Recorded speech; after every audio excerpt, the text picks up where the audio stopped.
Well, I'll tell you what, I'd like to tell you that $600 and some change would buy you quite a bit, but it just don't on 40-plus-year-old parts. I just bought this stuff from a salvage yard, and it's what I needed and what I had to have. I mean, this is how it works, but unfortunately it's a lot of money. I mean, the chrome is pitted on top of that, which is super common on these. Are just pot metal. I'd actually never seen one of these before. Every one I've ever been around has been broke or tore up and missing. It's tore in several places, but at least I got a pattern. It's basically just a piece of rubber shoved up in a channel. But matter of fact, it's either tearing or coming out of here. It's tearing just from that trip from the salvage yard. Sorry about that. So yeah, you can tell how brittle it is. There's no way I could use that. Anyway, here's the taillights. This is off of 76. This is a 7. The taillights are different, but I don't care. At least these are not broke. This is what I was looking for.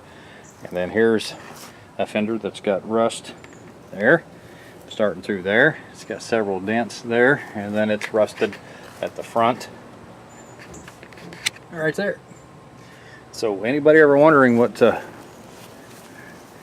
600 and I can't remember what it was now. It was over 600 bucks. So cost, or you know, this is it. This is what you pay for. Oh, and I got a steering column too. I know it's buried underneath there.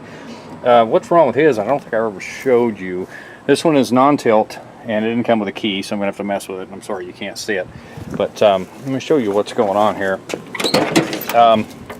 This is a tilt, and it's also very rare because obviously with the shifter on the floor, it does not have you know, the handle up here, because it just never did. However, and I may have said this on the first video. I know it's been a long time since we've looked at it.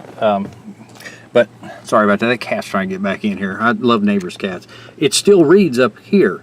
So to make it read up here, get grief, I'm getting ate alive by mosquitoes. To make it read up here, they still put all the linkage back in, just like it had a column shifter. So this actually turns. Here, I'll show you. Let me turn the key on and all. That actually turns with the shifter as you move it. Now, because I have a 700 R4 in here, sorry, beating mosquitoes off, it won't go into park and it won't quite go into low. Uh-oh, something just happened here. Uh-oh, something just happened. I think the pin came off or something. It doesn't matter, I can fix it. Anyway, sorry about that. This indicator doesn't work anyway. But what's happened is, I thought, just because this is tilt, and it's typical for these, all these, let me back up where you can actually see what's going on. Without pulling the tilt wheel, or the handle, these things get loose. And that's common on these. I gotta get out of here, I'm getting ate alive. The problem is, I got in there at column several years ago to fix it. And because I figured just those little screws are loose. I've done it on a few 80s model Chevrolet pickups that were really common for that, and so I said, well, that's fine, that's all, I'll just go ahead and do that. And I tore everything apart, and the screws are actually tight. Unfortunately, everything in the back behind there, where there's another set of screws, all the pot metal and stuff is all broke, or aluminum or whatever that is. It's actually broke. There's actually pieces laying at the bottom of the column, so there's no way to repair it.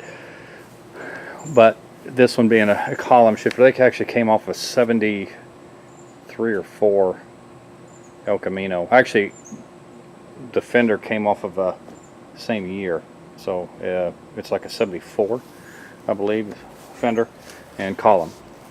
Hopefully everything will still bolt up, because I think he wrote 76 on there, and I know that's not what that was. Anyway, it doesn't make any difference. These parts will work. I haven't cleaned the bumper up. I know this one corner is bent just a little.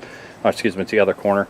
That's not a big deal. I can pull that out and take care of that. So anyway, I just thought I'd show you what 600 and some dollars it will buy you nowadays. But you got to understand, this stuff is getting irreplaceable. When this stuff is gone, it's gone. If the price of scrap goes back up, I would not be surprised if they crush the rest of these old 40, 50-year-old cars, and these parts will be gone, because nobody's remaking this stuff for these, what I consider an oddball. Nobody's building these cars. I guess I'm the only genius that gets them.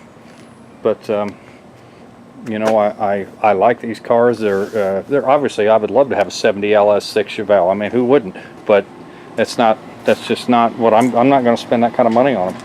So Anyway, I'm going to get off here now, and we'll talk to you later.